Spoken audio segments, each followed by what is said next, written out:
Hello, मैं हूं विवेक रंजन अग्निहोत्री और आप मुझे सुन रहे हैं आरजे रॉकी बॉय के साथ only on FM 95 radio 1 entertainment का बाप। और हमारी आने वाली फिल्म द कश्मीर फाइल्स को देखना ना भूलें। सब कुछ भूल जाइए, अपनी गर्लफ्रेंड को भी साथ लेके जाइए और देखिए the Kashmir files.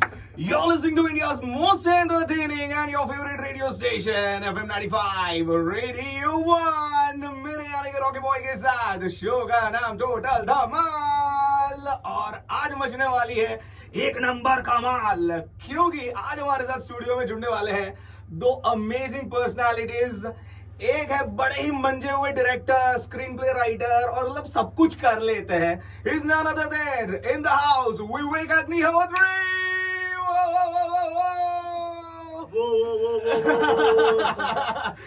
Rocky, you are a rock star, man. Thank you so much sir, most welcome to the studio. And आज मतलब ये थोड़ा वो खुद से चिमटी खोलने वाला सीन हो रहा है कि सच्ची मुच्ची में आप मेरे सामने बैठे हैं।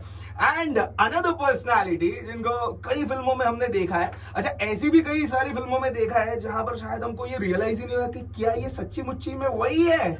None other than, please welcome Darshan in the house. Hello everyone. Darshan and Vivek sir उनकी आने वाली फिल्म प्रमोट करने के लिए आज अहमदाबाद में है। तेरे नाम में वो क्या कैरेक्टर था भाई साहब, मतलब मार खा के आए लेकिन फिर NH10 में क्या घुमा के थप्पड़ लगा। वो थप्पड़ वाला सीन माँ कसम जब मैंने OTT प्लेटफॉर्म पर या YouTube पर जब भी देखा है, रिपीट मोड पे देखा है, क्योंकि जो रिएक्शन था आपका वो जो NH10 में घुमा के सटाक करके, माँ कसम अगर किसी को दे दिया हो ना रियल लाइफ में हिल जाता है। जेंटलमैन में बिल्कुल नॉन जेंटल काम, लेकिन तूफान में असली तूफान आपने मचाया। क्योंकि अगर आपने तूफान में वो तूफानी काम नहीं किया होता तो हीरो का तूफान बाहर निकल के नहीं आया होता। एंड आश्रम, I am actually desperately waiting for the third season, क्योंकि अब ना पुलिस वाला काम बहुत ज्यादा दिखने वाला है। So we are actually in love with your work and हम देखना चाहते हैं कि आप किस हद तक हमें एंटरटेन कर सकते हैं। थैंक यू सो मच इतना प्यार देने के लिए, थैंक्स अ टन। जैसे कि आपने बोला कि पहली फिल्म से वो थप्पड़ का तो मुझे NH10 से अभी भी याद है। नील को जब मैं वो थप्पड़ मार रहा था, जब वो रिएक्ट कर रहे थे तो वो कह रहे थे कि सर इस थप्पड़ से तो मुझे जमीन पे लेट जाना चाहिए। Let's talk about this film, Kashmir Files, The Kashmir Files. First of all, तो such an amazing star cast like मिठुंडा है, अनुपम खेर जी है, पुनीत सर है, पल्लवी जोशी जी हैं, एंड मोस्ट इम्पोर्टेंट हमारे साथ विवेक अग्निहोत्री सर है। So how was your experience while shooting with this project? जैसे कहते हैं ना, एक बच्चे का सपना पूरा हो जाता है एक साथ इतने लिविंग लेजेंड्स के साथ काम करना। राइट। तो मेरे साथ वही था। इनको जितना थैंक बोलूं उतना कम है। तो लिविंग लेजेंड्स, उनका काम Absolutely right. तो उनके साथ मुझे हमेशा सिखाया गया है कि जब आप जितने भी मैंने वर्कशॉप्स किए हैं ऑल ओवर वर्ल्ड, कि जब भी आप किसी अच्छे एक्टर के साथ काम करते हैं ना, तो आपका काम ऑटोमेटिकली 10 गुना बेटर हो क्या जाता है। बात, और मैं बहुत तो अच्छा। All national award winning actors के साथ काम कर रहा था। ये बात, तो ये मैजिकल मोमेंट हो गई मेरे लिए। लेकिन एज अ पर्सन बात करें तो क्या इस फिल्म को करने के बाद एज अ पर्सन आप में कोई चेंज आया? बिल्कुल। एक तो मेरे लिए बहुत टफ रोल रहा ये, और दूसरा ये रहा कि मैंने ये सीखा कि जिंदगी में चाहे आप कुछ भी हो जाओ, एक दूसरे की कदर करना बहुत इम्पोर्टेंट है। बहुत अच्छे, बहुत अच्छे। अगर आपके सामने या किसी ने आपके लिए जरा सा भी किया तो उसको थैंक बोलना ना भूलें और गले लगाना ना भूलें। क्या बात? इससे प्यार बांटने से और बढ़ता है। क्या तो मैंने बात है बहुत यार, कुछ सीखा है। बहुत अच्छा है, बहुत अच्छा है। जैसा कि मैंने इंटरव्यू की शुरुआत में कहा था कि आज हमारे साथ ना एक अलग ही लेवल की पर्सनालिटी है, जिन्होंने मतलब इतनी अच्छी अच्छी फिल्में हमें दिखाई है, इतने मजे करवाए हैं, एंड काफी सीरियस टॉपिक्स पर भी उन्होंने फिल्म बनाना कभी मिस नहीं किया। He is none other than Vivek Agnihotri sir in the house.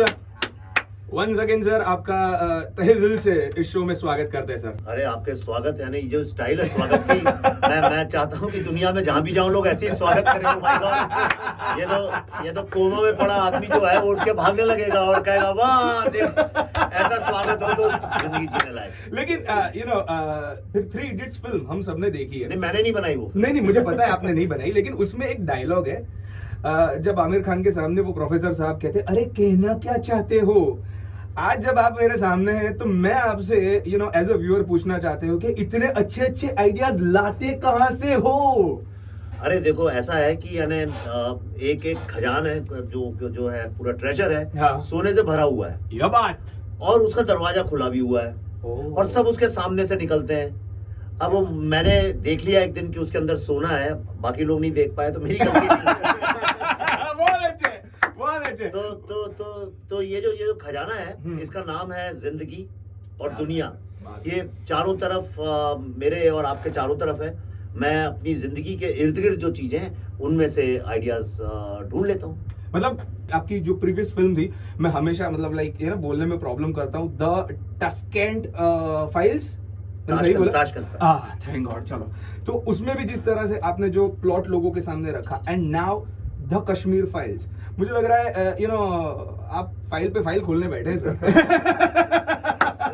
ऐसा देखो, फिल्म इंडस्ट्री में आते हैं ना, तो मेरी बहुत फाइलें खोली गई हैं। ओह, तो ये मेरा बदला है दुनिया के साथ कि तो मैं भी फाइल खोलता हूँ लोगों की। लेकिन sir, if you talk about the plot, if you talk about the topic, plot काफी सीरियस है इस फिल्म का।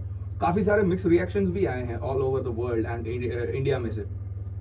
बीच में आपका ही हम स्टेटमेंट पढ़ रहे थे कि आपको कई सारे फोन कॉल्स आए हैं और किस तरह से। सो आप जब ये चीज करके, क्योंकि आपने अपना 100% एफर्ट दिया है इस चीज को, इस प्रोजेक्ट को, इसके बाद अगर ऐसी चीजें हो रही है तो आप इस चीजों को किस तरह से देख रहे हैं और किस तरह से आप इसको फेस कर रहे हैं? नहीं, देखिए, ऐसा है कि कोई भी चीज, जैसे लोग क्या है ना, it's very easy to cultivate bad habits, right. और होता क्या है दुनिया में, जो ये हिपोक्रेसी है ना, इसमें हम बहुत कंफर्टेबल हो जाते हैं। मैं एक एग्जांपल देता हूँ तुमको। जैसे आप यहाँ अहमदाबाद में, ये प्रोहिबिशन है यहाँ स्टेट में। अब तुम अगर क्या बोलते हैं, प्रोहिबिशन के अगेंस्ट बोलो, हालांकि हर आदमी दिल में वही चाहता है।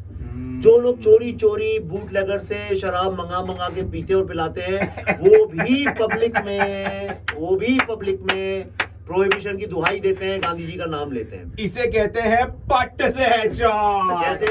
जैसे मेरी लाइफ का पूरा एक्सपीरियंस है, और मैं इसको किसी भी फोरम में वर्ल्ड में चैलेंज करके प्रूव कर सकता हूँ। तो होता क्या है ना, हम अपने चारों तरफ एक ऐसा एक वो क्रिएट कर देते हैं वर्ल्ड कि हम तो बड़े शरीफ हैं। ये जो फेक प्रीमियम मोरालिटी है, राइट, जब उसको कोई क्वेश्चन करे और तोड़े उसको, तो लोग सबसे पहले मैसेंजर को ही मारना चाहते हैं, उस आदमी को। अगर मैं ये बोल दूं, अभी बोल रहा हूं आपके रेडियो में, देखिए कितने सारे लोग मुझसे चिढ़ जाएंगे कि सबसे ज्यादा तो मैंने शराब पीते गुजरात में देखा है लोगों को। तो इसलिए जब मेरे जो प्लॉट्स हैं, मेरी जो थीम्स हैं सारी की सारी, वो अगर आप देखिए तो कोई ऐसी कॉम्प्लिकेटेड थीम्स नहीं है, वो सिंपल सी बातें हैं जिसके ऊपर किसी भी सिविल सोसाइटी में अभी तक फिल्में बन जानी चाहिए थी, पर हमने उसे छुपा के रखा है, हम उसके बारे में बात नहीं करना चाहते हैं। जैसे बॉलीवुड के ऊपर जितनी फिल्में बनती हैं वो बड़े सुपरफिशियल लेवल पे बनती हैं, लेकिन अगर बॉलीवुड में नेपोटिज्म की आज बात चालू है, और उसके ऊपर अगर मैं आज फिल्म बनाना चाहूं, तो आप देखिए पूरा का पूरा बॉलीवुड उस फिल्म को नहीं, मुझे ही खत्म करने की कोशिश कर देगा। तो ये एक सारी दुनिया का ये प्रॉब्लम है। हमारे यहाँ थोड़ा ज्यादा प्रॉब्लम है, क्योंकि हमारे यहाँ हिपोक्रेसी जो है वो अब धीरे धीरे हमारे खून में आती जा रही है। That's why they attack me. But जिस बेबाकी से आप इस इश्यू को फेस कर रहे हैं, माशाल्लाह, मानना पड़ेगा, बहुत अच्छे sir. You know what, as far as Kashmir is concerned, Yash Chopra साहब की बड़ी फेवरेट और प्यारी जगह थी, और उनका ये विजन था कि मैं ना बॉलीवुड की जितनी भी रोमांटिक फिल्में मैं बनाऊंगा वो कश्मीर में ही शूट करूंगा। लेकिन कहीं ना कहीं यही वो इश्यू था, इसके चलते उन्होंने अपना पूरा सेट, पूरा लोकेशन स्विट्जरलैंड और ऐसी जगहों पर शिफ्ट किया। तो मेरी सोच अलग है। अगर आप मुझसे पूछे मेरी लाइफ में सबसे one of the finest directors who I think is Yash Chopra, लेकिन मेरी सोच थोड़ी डिफरेंट है। फिल्म मेकिंग कितना पावरफुल टूल है, इसका अंदाजा मुझे अभी हुआ है बहुत लास्ट फ्यू इयर्स में, बुद्धा है ना ट्रैफिक जैम के बाद।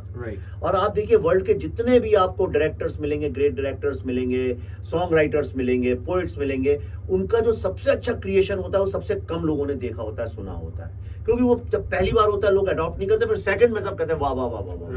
राइट। मैं अगर उस वक्त में होता और अगर इस तरह से टेररिज्म बढ़ रहा होता, तो मैं अपनी अगली फिल्म कश्मीर की जगह स्विट्जरलैंड में जाके नहीं शूट करता।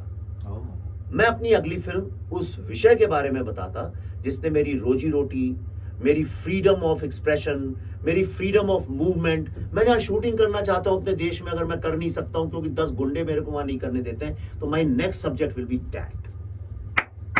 सर मानना पड़ेगा, मैं सोच रहा था कि आज मैं ना इतनी प्रिपरेशन करके बात करूंगा, लेकिन मुझे लगता है जिस तरह से आपका थॉट प्रोसेस है और जिस तरह से आप फिल्में बना रहे हैं, you know, that's super amazing. सुनते रहिएगा India's most entertaining and amazing radio station, जिसका नाम है FM 95 रेडियो 1, क्योंकि आज हमारे साथ स्टूडियो में है दो amazing personalities. One is Darshan and second is the amazing director and amazing personality, जिनका एनर्जी का ना कोई तोड़ नहीं है, none other than Vivek Agnihotri sir. Thank you so much for being here, बहुत मजा आया। एंड मुझे पर्सनली लगा कि आज काफी सारी ऐसी चीजें जानने को मिली जो शायद being a radio jockey and being to this industry for 15 years मुझे नहीं पता थी, बट आपने मुझे बताई। Wish you all the best for the film the Kashmir files, और ऐसी फाइलें आप खोलते रहे सर, और बार बार अहमदाबाद आते रहिए। अब तो आपकी पत्नी भी गुजराती है, तो आप आते रहिएगा तो मजा आता रहेगा सर। ऑफ कोर्स मैं आता रहता हूँ काफी यहाँ पे। बहुत सारे लोग जानते नहीं है कि मेरा गुजरात से एक अलग तरह का रिश्ता है। स्टैचू ऑफ यूनिटी के लिए मैंने काफी काम किया, उनके काफी एड्स वगैरह ये सब दुनिया भर के बनाए हैं। जो यहाँ पे आपका जो नीम प्रोजेक्ट था, आपके जो प्राइम मिनिस्टर हो गए, आपके चीफ मिनिस्टर, उनका बड़ा फेवरेट था, बहुत अच्छा प्रोजेक्ट, उसमें भी मैंने काफी काम किया है। तो I been doing lot of work for Ahmedabad quietly, but I love coming to Ahmedabad only for one reason, which is Sabarmati ashram. Thank God. बाकियों की तरह आपने ये नहीं कहा कि खमन एंड ढोकला। सुनते रहिएगा एंटरटेनमेंट का बाप।